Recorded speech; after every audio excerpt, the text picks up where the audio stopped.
AI 기반 공식 뉴스를 분석하는 시간입니다. 도움 말씀에 다큐뉴스 조우진 대표와 함께합니다. 대표님, 안녕하십니까? 어서 오세요. 안녕하세요. 자, 오늘 뉴스와 공시 내용들 먼저 화면으로 확인해 보도록 하겠습니다. S-오일이 정유 제품 공급 계약급 규모를 1조 816억 원으로 정정했습니다. 대양금속의 영풍재지 지분 50.5%를 인수했습니다.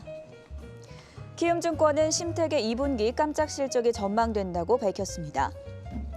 카카오가 카카오 모빌리티 매각과 관련해 여러 방안을 검토 중입니다. 네, 대표님, PCB 기판의 1등 기업인데 심택이네요. 어떤 내용이죠? 한 지난주쯤에 이제 그 PCB 그 업종 전체가 이제 하락을 했었습니다. 그래서 그때 제가 잠깐 방송에서 언급한 적이 있었는데 당시 하락한 이유는 이제 그 전체적으로 스마트폰 시장이 줄어들었기 때문입니다. 그러니까 당연히 이제 우리가 그 언택트로 넘어가면서 언택트에서 이제 컨택트로 넘어가면서 비대면 대면 넘어가는 그 과정이 있어서 그 스마트폰 시장이 계속 커져가다가 그 다음에 이제 인플레이션과 그 다음에 가처분 소득이 줄면서 스마트폰 시장이 줄어들었습니다. 그래서 이제 PCB 업종에 있는 그 회사들이 대부분 이제 하락을 했는데요. 근데 오늘 이제 키움증권의 보고서를 보면은 심택이 이제 PCB 기업으로 알려져 있긴 하지만은 전체 매출에서 PCB, 그러니까 스마트폰이 차지하는 비중은 20%밖에 안 된다. 그러니까 그런 시장 우려는 분명히 맞다. 그러니까 스마트폰 시장 전체가 이제 축소됐기 때문에 심택의 매출도 축소되는 거 아니냐 이런 우려는 있지만은 그러나 실질적으로 20%밖에 안 되는 모바일 분야 말고 그 서버 분야랑 다른 분야를 합치면은 사실은 심택의 매출은 더 성장할 것이다. 그래서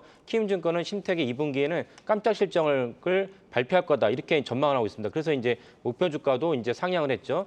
그러면 이제 심택을 비롯해서 이제 전체적으로 이제 PCB 업종에 대해서 다시 살펴봐야 될 이유도 생기는데 그리고 어저께 이제 지금 월요일, 화요일, 오늘이 수요일인데 월요일, 화요일에 미국에서 이제 엄청나게 나스닥과 다우가 떨어지면서 우리나라도 그냥 폭풍 낙엽처럼 이제 주가가 떨어졌습니다. 그 업종 전체가 코스닥 할 것 없이. 근데 어저께 이제 PCB 기업들이 많이 올랐어요. 올랐던 이유는 무엇이냐면은 그 심택, 대도전자 등 많이 올랐는데 올랐던 이유는 무엇이냐면은 이제 중국에 이제 진출했던 인텔, 뭐 엔비디아 이런 기업들이 더 이상 중국에서 이제 그 사업을 하기는 어렵다. 중국에서 공급망 체인을 갖다가 가져오긴 어렵다라는 이제 그 시장의 전망이 나왔습니다. 그러면 이제 그들이 어차피 사업을 해야 되고 중국에 조달했던 이 PCB를 어디서 조달할 거냐라는 이제 맥락이 나오지 않겠습니까? 그래서 이제 그런 후보지로 우리나라랑 대만이 떠올랐습니다. 그래서 어저께 이제 그렇게 업종 전체로 지수가 안 좋았지만 심택을 비롯해 대덕전자 뭐 다른 기업들이 어저께 이수페타시스 비롯해서 어저께 이제 주가 반등을 했어요. 그러니까 이런 관점에서 오늘 키움증권에서는 요 내용은 없지만은 제가 말씀드린 이제 중국의 탈중국화, 인텔, 엔비디아, 아마존이 탈중국화를 한다고 그랬지만은 사실은 요 멘트는 없지만은 이제 그 심택이 모바일 비중이 20%밖에 되지 않기 때문에 2분기 깜짝 실적이 예상된다. 이런 맥락으로 오늘 증권사 발표를 했습니다. 자, 심택에 대해서 첫 번째 뉴스 확인해 봤고요. 두 번째는 해명 공시 내용입니다. 카카오 모빌리티 매각과 관련해서 어제부터 여러 가지 이슈들이 불거지고 있는데 어떤 공시였습니까? 예, 그러니까 그 풍문조회 공시라고 해서 그 특별히 이제 기사나 언론을 통해서 주가에 영향을 줄 만한 사안이 기사화되면은 거래소는 해당 상장사에 이 진위 여부를 묻게 됩니다. 진위 여부를 묻게 되는데 카카오 모빌리티를 매각한다는 거는 사실은 그 머니투데이 계열사의 더벨에서 이틀 전에 먼저 이제 그 발표를 했습니다. 언론 기사화했는데 오늘 한국경제신문에서 그 분야를 또 이제 심층으로 이제 보도를 했습니다. 그래서 거래소에서는 카카오에게 이 사안에 대해서 이제 물어본 것이죠. 물어봤는데 카카오가 즉각 이제 그 해명 공시에 답변을 했습니다. 그러니까 제가 몇 번 얘기 드렸지만은 만약에 근거도 없고 틀렸다 그러면 부인을 합니다. 대부분 상장사가. 근데 실제적으로 맞다 그러면은 맞다고 하는 경우는 드물고 검토 중이다라고 얘기를 합니다. 그러니까 검토 중이라는 얘기는 전체적인 개요는 맞다는 것이죠. 그래서 오늘 공시에도 정확한 워딩은 공시 그 검토 중인데 미확정이다라는 얘기입니다. 그럼 이제 어떤 얘기냐면은 카카오 모빌리티라고 하면 잘 와닿지 않을 수 있는데 우리가 이제 택시를 탈 때 이제 카카오 택시 부르지 않습니까? 그게 카카오 택시의 사업 주체가 카카오 모빌리티입니다. 법인 이름이 카카오의 계열사이죠. 그래서 카카오가 이제 카카오톡이라는 플랫폼을 바탕으로 그런 카카오 택시를 불렀는데 여기는 이제 확대를 했습니다. 확대를 해서 전체 가입자 3천만 명, 뭐 서울은 말할 것도 없고 뭐 지방에도 이제 카카오 택시를 사용하고 있죠. 근데 카카오 모빌리티가 좀 확대를 하고 있습니다. 그래서 뭐 예를 들면 항공권 이야기라든지 이렇게 확대를 하고 있는데 가입자 3천만 명은 엄청난 그 플랫폼을 바탕으로 작년에 매출이 이제 5천억이 넘었습니다. 그리고 이제 에비타가 이제 360억 정도 나왔기 때문에 실질적으로 그러니까 과거에는 지속적으로 이제 플랫폼을 확장하는 데 치중했다면은 작년부터는 이제는 매출도 5천억이 나오고 에비타도 360억이 나왔기 때문에 이제는 정상궤도 올랐다 이렇게 볼 수가 있습니다. 그래서 카카오 모빌리티의 올해 이제 매출 목표는 1조 원입니다. 1조 원인데 그렇다면 당연히 이제 플랫폼 기반으로 하는 사업이기 때문에 그 영업이익과 에비타도 상승하겠죠.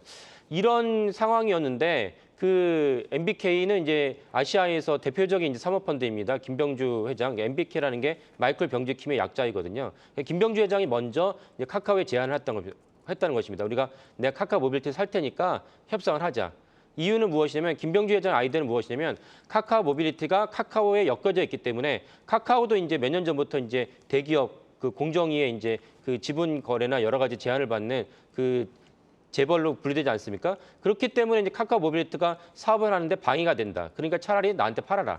팔아서 그걸 바탕으로 아까 말씀드린 정확한 3천만 명이라는 어마어마한 플랫폼을 바탕으로 내가 사업을 다각화해서 기업 가치 올리겠다. 그러니까 MBK 같은 사모펀드는 제가 몇 번 말씀드렸지만 한 3년, 5년 정도 바라보고 회사를 인수한 다음에 그 회사의 가치를 2배 정도 로 높이는 게 목표입니다. 그래서 성공하면은 앉아서 이제 100%, 200%의 차익을 거두는 것이고 그 우리 개인 투자가와는 차원이 다른 맥락이죠.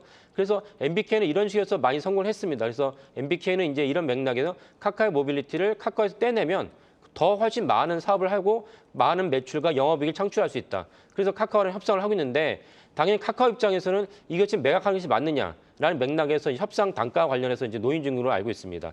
다만 이제 카카오 입장에서는 매각을 하면 좋은 것은 이제 최소한 한 5조에서 뭐 그 정도 금액이 들어올 수 있기 때문에 카카오는 이제 돈이 많이 필요합니다. 예를 들면 이제 카카오뱅크라든지 그다음에 제가 어저께인가도 말씀드렸던 카카오 페이 손해보험 이게 정식 이름입니다. 그래서 손보사도 이제 본격적으로 3분기에 론칭하기 때문에 거기에도 자금이 필요하고 이런 맥락에서 아마 김범수 의장은 적극적으로 이제 논의하지 않을까라고 생각이 듭니다.